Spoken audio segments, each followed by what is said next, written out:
ជំរាបសួរបងប្អូនប្រិមិត្ត Goal ខ្មែរទាំងអស់គ្នានៃរាត្រីថ្ងៃអាទិត្យទី15ខែមិនិនាឆ្នាំ2026វេលាម៉ោង 9 នាទីយប់នេះយើងមានជំនួបដ៏ជក់ចិត្តនៅកីឡាដ្ឋាន Old Trafford រវាង Manchester United និង Aston Villa នៃក្របខ័ណ្ឌ Premier League អ្នកចាត់ការបណ្ដោះអាសន្នលោក Michael Carrick ត្រៀមដឹកនាំកងទ័ពបិសាចក្រហមបបាញ់ជ័យជំនះលើកទី5ជាប់គ្នាក្នុងផ្ទះប៉ុន្តែគូប្រកួតយប់នេះមិនមែនធម្មតាឡើយគឺលោក Unai Emery និងក្រុម Aston Villa ដែលជាគូប្រជែងដណ្ដើមកៅអេ Champions League ដោយផ្ទាល់តើបិសាចក្រហមអាចហែកមាត់តាវ Q បានទេក្នុងយប់នេះតោះទៅតាមដានការវិភាគស៊ីជម្រៅជាមួយ admin ទាំងអស់គ្នាម្ចាស់ផ្ទះបិសាចក្រហម Manchester United ចាប់តាំងពីលោក Michael Carrick ចូលកាន់តំណែងបណ្ដោះអាសន្នមកស្ថានភាពក្រុមប្រែប្រួលដូចមេឃនឹងដី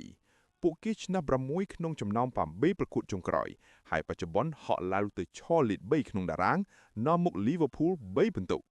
អ្វីដែលគួរឲ្យកត់សម្គាល់គឺទម្រង់លេងរបស់ Casemiro ដែលកំពុងឡើងគោលខ្លាំងសុទ្ធបញ្ចូលទីបាន6គ្រាប់ហើយនៅរដូវកាលនេះ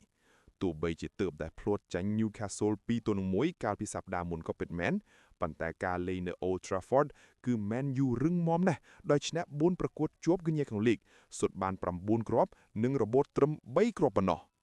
យប់នេះការត្រឡប់មកវិញរបស់ Nusa Masraoui នឹងកាន់តែធ្វើឲ្យខ្សែការពារបិសាចក្រហមរឹងមាំជាងមុន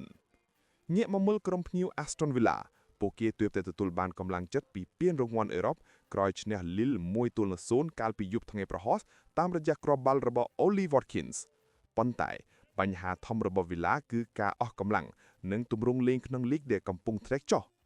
តាំងពីចូលឆ្នាំ2026មក Villa ឈ្នះបានតែ2ប្រកួតប៉ុណ្ណោះក្នុងចំណោម9ប្រកួតចុងក្រោយក្នុង Premier League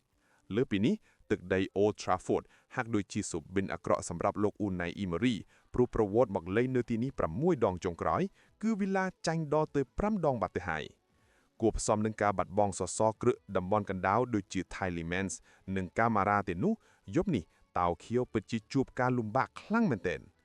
យប់នេះ Man U នឹងប្រើប្រាស់កីឡាករដែលបានសម្រាប់ពេញមួយសប្តាហ៍ដើម្បីដាក់សម្ពាធលើ Villa ដែលទើបតែមកពីបារាំងការបាត់បង់ Tielemans និង Camara របស់ Villa នឹងធ្វើឲ្យតំបន់កណ្ដាលរបស់ Man U ដែលដឹកនាំដោយ Casemiro និង Kobbie Mainoo មានប្រៀបខ្លាំងក្នុងការប្រកួតនេះផ្ដោតតម្រុយនឹងការទូទាយពី Goal ខ្មែរតម្រុយទី1ល្អបំផឹកយក Man United ដក 0.5 ទល់នឹង1ហេតុផល Man United កំពុងមានទម្រង់លេងក្នុងផ្ទះល្អឥតខ្ចីខណៈ Villa កំពុងហត់នឿយពីការប្រកួតអឺរ៉ុបនិងខ្វាក់ខ្សែបម្រើសំខាន់ប្រវត្តិជួបគ្នាគឺម្ចាស់ផ្ទះស៊ីដាច់ស្ទើរតែជានិច្ចនៅ Old Trafford តម្រុយទី2លេង over 2.5ហេតុផលជំនួបរវាងក្រុមទាំងពីរនេះតែងតែមានគ្រាប់បាល់ច្រើន Man U សុទ្ធក្នុងផ្ទះមធ្យម2គ្រាប់ក្នុងមួយប្រកួតចំណែក Ollie Watkins របស់ Villa ក៏កំពុងស្រហាយគ្រាប់បាល់ក្នុងលីកវិញដែរលទ្ធផលព្យាករ Manchester United 2 Aston Villa 1តើបងប្អូនយល់ស្របនឹងការវិភាគរបស់ admin ដែរឬទេតើ Michael Carrick អាចបន្តការឈ្នះក្នុងផ្ទះបានទេយប់នេះ comment ប្រាប់ admin នៅខាងក្រោមវីដេអូនេះទាំងអស់គ្នាជូនពរបងប្អូនហេងៗទាំងអស់គ្នាជួបគ្នានៅវីដេអូក្រោយ